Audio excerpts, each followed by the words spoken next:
Hey fellow birdies, welcome back to another edition of Mr. Songbyrd's Writing Book. This time I'll be reading the next chapter of Harry Potter and the Sorcerer's Stone. The door swung open at once. A tall, black-haired witch in emerald green robes stood there. She had a very stern face, and Harry's first thought was that this was not someone to cross. "The first years, Professor McGonagall," said Hagrid. "Thank you, Hagrid. I will take them from here." She pulled the door wide. The entrance hall was so big you could have fit the whole of the Dursleys' house in it. The stone walls were lit with flaming torches like the ones at Gringotts. The ceiling was too high to make out, and a magnificent marble staircase facing them led to the upper floors. They followed Professor McGonagall across the flagstone floor. Harry could hear the drone of hundreds of voices from a doorway to the right. The rest of the school must already be here. But Professor McGonagall showed the first years into a small empty chamber off the hall. They crowded in, standing rather close together than they would have usually done, peering about nervously. "Welcome to Hogwarts," said Professor McGonagall. "The start of term banquet will begin shortly. But before you take your seats in the Great Hall, you will be sorted into your houses. The sorting is a very important ceremony because, while you are here, your house will be something like your family within Hogwarts. You will have classes with the rest of your house, sleep in your house dormitory, and spend free time in your house common room. The 4 houses are called Gryffindor, Hufflepuff, Ravenclaw, and Slytherin. Each house has its own noble history, and each has produced outstanding witches and wizards. While you are at Hogwarts, your triumphs will earn you your house points, while any rule breaking will lose house points. At the end of the year, the house with the most points is awarded the House Cup, a great honor. I hope each of you will be a credit to whichever house becomes yours. The sorting ceremony will take place at least in a few minutes in front of the rest of the school. I suggest you all smarten yourselves up as much as you can while you are waiting." Her eyes lingered for a moment on Neville's cloak, which was fastened under his left ear, and Ron's smudged nose. Harry nervously tried to flatten his hair. "I shall return when we are ready for you," said Professor McGonagall. "Please wait quietly." She left the chamber. Harry swallowed. "How exactly do they sort us into houses?" he asked Ron. Some sort of test, I think. Fred says it hurts a lot, but I think he was joking." Harry's heart gave a horrible jolt. A test? In front of the whole school? But he didn't know any magic yet. What on earth would he have to do? He hadn't expected something like this the moment he arrived. He looked around anxiously and saw that everyone else looked terrified too. No one was talking much except Hermione Granger, who was whispering very fast at all the spells she'd learned and wondering which one she'd need. Harry tried hard not to listen to her. He'd never been more nervous. Never. Not even when he had to take a school report home to the Dursleys saying that he'd somehow turned his teacher's wig blue. He kept his eyes fixed on the door. Any second now, Professor McGonagall would come back and lead him to his doom. And then something happened that made him jump about a foot in the air. Several people behind him screamed. "What the?" he gasped.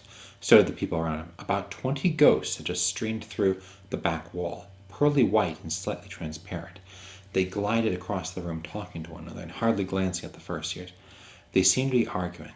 What looked like a fat little monk was saying, "Forgive and a forget, I say. We ought to give him a second chance." "My dear friar, haven't we given Peeves all the chance he deserves? He gives us all a bad name, and you know, he's not really even a ghost. I say, what are you all doing here?" A ghost wearing a ruff and tights had suddenly noticed the first years. Nobody answered. "New students," said the front flyer. "About to be sorted, I suppose?" A few people nodded mutely. "Hope to see you in Hufflepuff," said the friar. "My old house, you know." "Move along," said a short... "Move along now," said a sharp voice. "The sorting ceremony is about to start." Professor McGonagall returned. One by one, the ghosts floated away through the opposite wall. "Now, form a line," Professor McGonagall told the first years, "and follow me." Feeling oddly as though his legs had turned to lead, Harry got into the line behind a boy with sandy hair, with Ron behind him, and they walked out of the chamber, back across the hall, and through the pair of double doors into the great hall. Harry had never even imagined such a strange and splendid place. It was lit by thousands and thousands of candles that were floating in mid-air over 4 long tables, where the rest of the students were sitting. These tables were laid with glittering golden plates and goblets. At the top of the table was another long table. At the top of the hall was another long table, where the teachers were sitting. Professor McGonagall led the first years up here, so that they came to a halt in a line facing other students, with the teachers behind them. The hundreds of faces staring at them looked like pale lanterns in the flickering candlelight. Dotted here and there among the students, the ghosts shone misty silver. Mainly to avoid all the staring eyes, Harry looked upward and saw a velvety black ceiling dotted with stars. He heard Hermione whisper, "It's bewitched to look like the sky outside. I read about it in Hogwarts history." It was hard to believe there was a ceiling there at all, and that the great hall didn't simply open onto the heavens. Harry quickly looked down again as Professor McGonagall silently placed a 4-legged stool in front of the first years. On top of the stool she put a pointed wizard's hat. This hat was patched and frayed and extremely dirty. Aunt Petunia wouldn't have let it in the house. Maybe they had to try to get a rabbit out of it? Harry thought wildly. That seemed the sort of thing. Noticed that everyone in the hall was now staring at the hat. He stared at it too. For a few seconds there was complete silence. Then the hat twitched. A rip near the brim opened wide like a mouth, and the hat began to sing, "Oh, you may not think I'm pretty, but don't judge on what you'll see. I'll eat myself if you can find a smarter hat than me. You can keep your bowlers black, your top hats sleek and tall, for I'm the Hogwarts sorting hat, and I can cap them all. There's nothing hidden in your head the sorting hat can't see. So try me on, and I will tell you where you ought to be. You might belong in Gryffindor, where dwell the brave at heart. Their daring nerve and chivalry set Gryffindors apart. You might belong in Hufflepuff, where they are just and loyal. Those patient Hufflepuffs are true and unafraid of toil. Or yet in wise old Ravenclaw, if you've a ready mind, where those of wit and learning will always find their kind. Or perhaps in Slytherin you'll meet your real friends. Those cunning folk will use any means to achieve their ends. So put me on, don't be afraid, and don't get in a flap. You're in safe hands, though I have none, for I'm a thinking cap." The whole hall burst into applause as the hat finished its song. It bowed each of the 4 tables, then became quite still again. "So we've just got to try on the hat," Ron whispered to Harry. "I'll kill Fred. He was going on wrestling a troll." Harry smiled weakly. Yes, trying on the hat was a lot better than having to do a spell, but he did wish they could try on without everyone watching. The hat seemed to be asking rather a lot. Harry didn't feel brave or quick-witted or any of it at the moment. If only the hat had mentioned a house for people who felt a bit queasy. That would have been the one for him. Professor McGonagall now stepped forward, holding a long roll of parchment. "When I call your name, you will put on the hat and sit on the stool to be sorted," she said. "Abbott Hannah."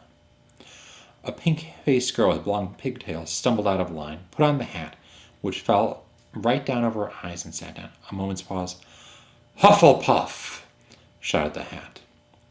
The table on the right cheered and clapped as Hannah went to sit down at the Hufflepuff table. Harry saw the ghost of the frat fire waving merrily at her. "Bones! Susan! Hufflepuff!" shouted the hat again.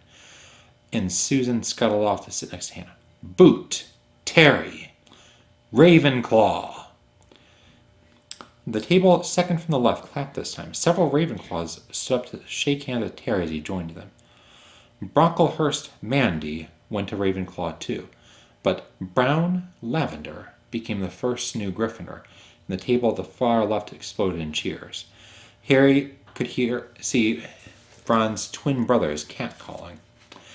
Bulstrode Millicent then became a Slytherin.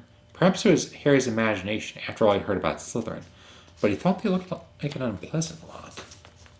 He was starting to feel definitely sick now. He remembered being picked for teams during gym at his school. He'd always been the last one to be chosen, not because he was no good, but because no one wanted Dudley to think they liked him. Finch Fletchley, Justin, Hufflepuff. Sometimes, Harry noticed, the hat shot out the house at once, but at others it took a little while to decide. Finnegan, Seamus. The sandy-haired boy next to Harry in the line sat on the stool for almost a whole minute before the hat declared him a Gryffindor. Granger! Hermione! Hermione almost ran to the stool and jammed the hat eagerly on her head. Gryffindor! Shouted the hat. Ron groaned. A horrible thought struck Harry, as horrible thoughts always do when you're very nervous. What if he wasn't chosen at all? What if he just sat there with the hat over his eyes for ages until Professor McGonagall jerked it off his head and said there had obviously been a mistake and he'd better get back on the train? When Neville Longbottom, the boy who kept losing his toad, was called, he fell over on the way to the stool. The hat took a long time to decide with Neville.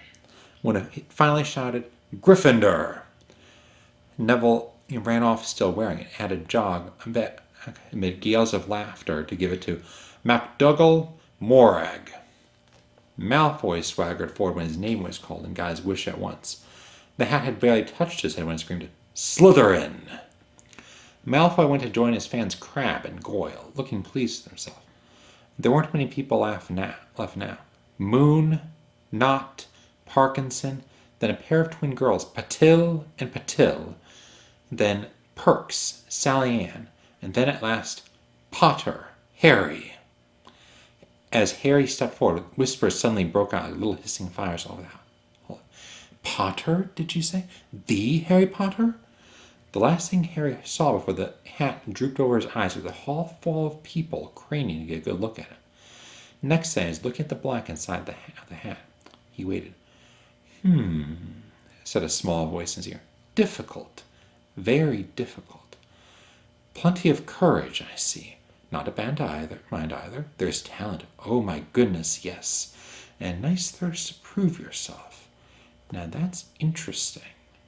Now where shall I put you? Harry gripped the edge of the stool and thought, Not Slytherin. Not Slytherin. Not Slytherin, eh? Said the small voice. Are you sure? You could be great, you know. It's all here in your head. And Slytherin will help you on the way to greatness, no doubt about that. No? Well, if you're sure, better be Gryffindor! Harry heard the hat shout the last word to the whole hall. He took off the hat and walked shakily toward the Gryffindor table. He was so relieved to have been chosen, not put in Slytherin, he hardly noticed that he was getting the loudest cheer yet.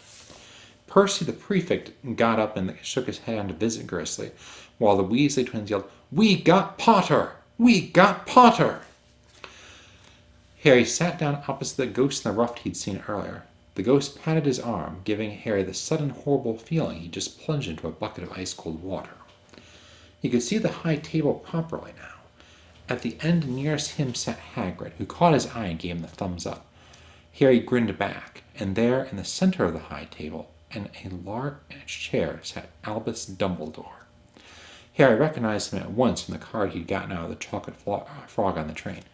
Dumbledore's silver hair is the only thing in the whole hall that shone as brightly as the ghost's.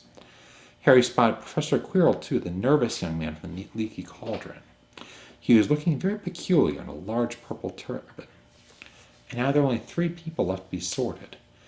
Dean Thomas, a black boy even taller than Ron, joined Harry at the Gryffindor table. Turpin, Lisa, became a Ravenclaw, and then it was Ron's turn. He was pale green by now. Harry crossed his fingers on the table, and a second later the hat had shouted, Gryffindor! Harry clapped loudly with the rest as Ron collapsed into the chair next to him. Well done, Ron. Well, excellent, said Percy Weasley pompously across Harry's Zabini, Blaze, was made of Slytherin.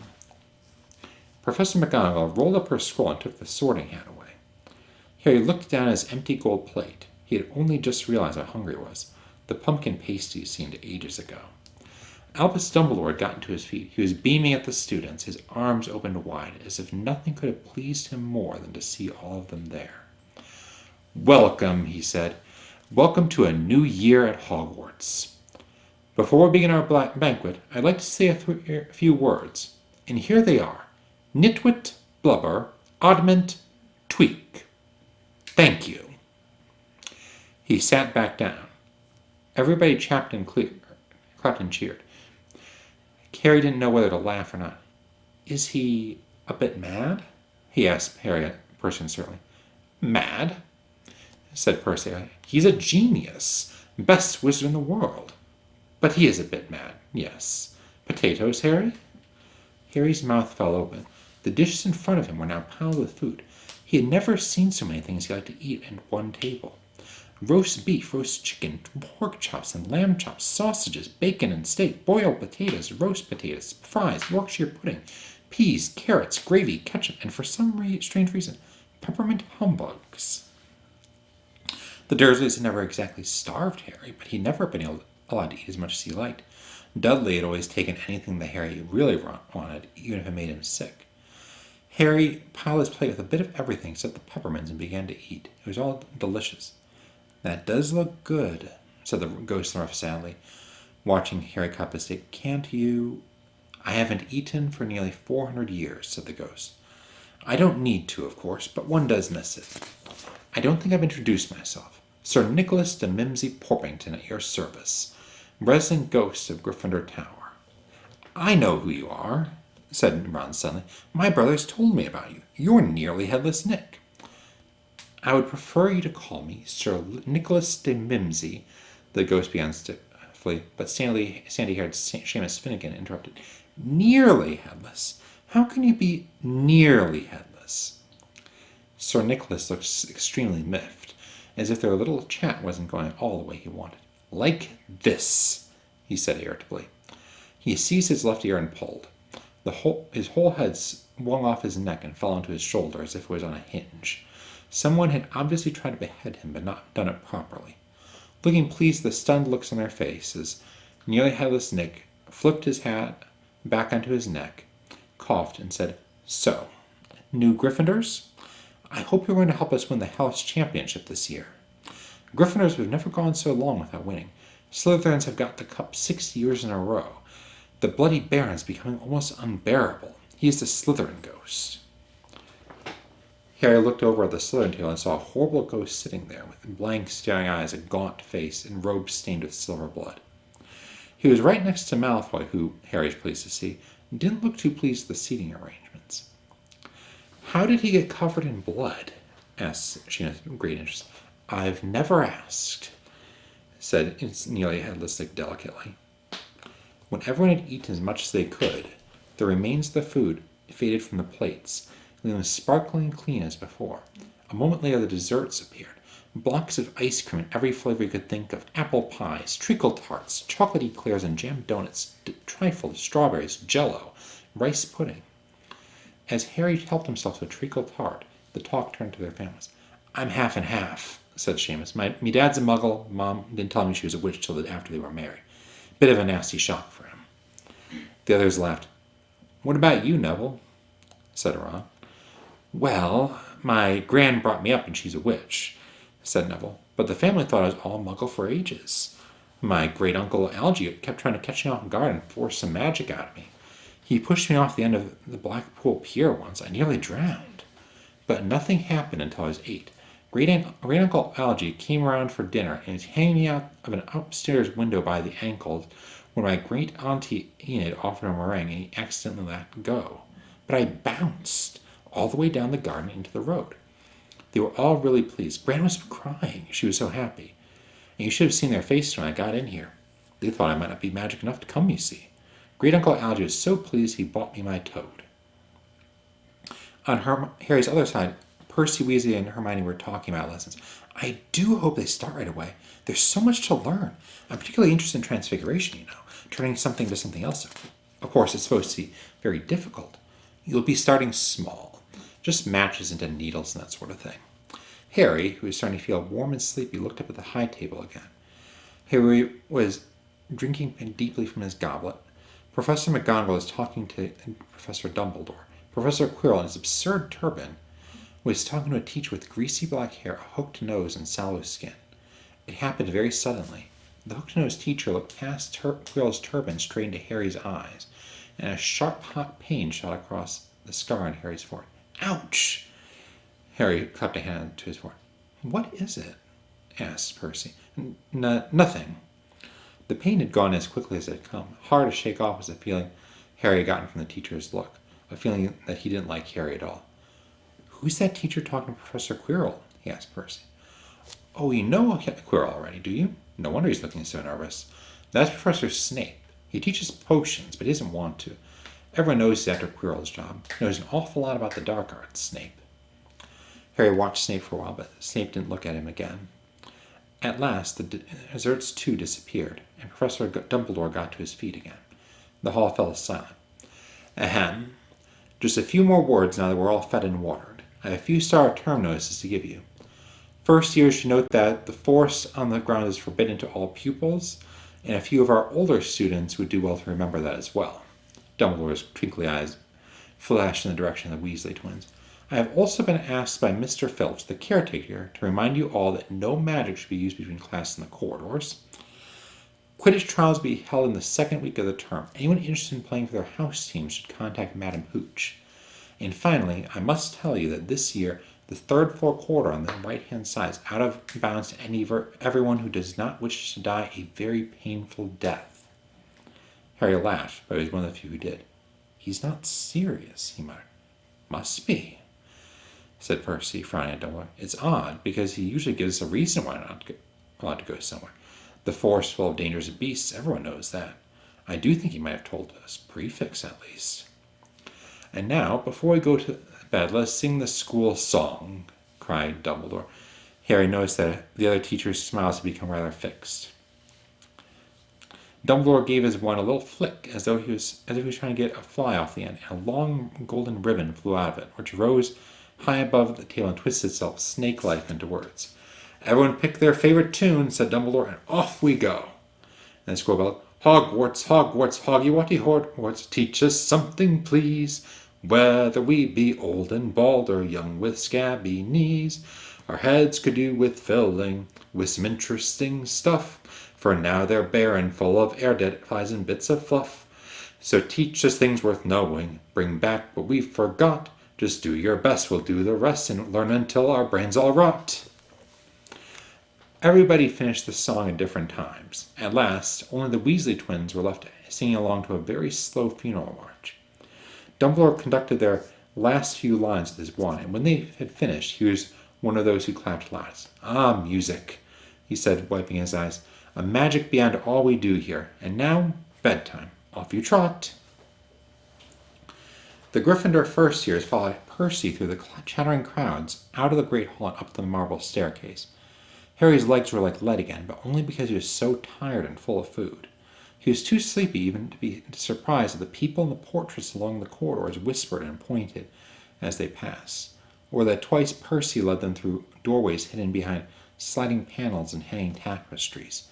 They climbed more staircases, yawning and dragging their feet, and Harry was just wondering how much further they had to go when they came to a sudden halt.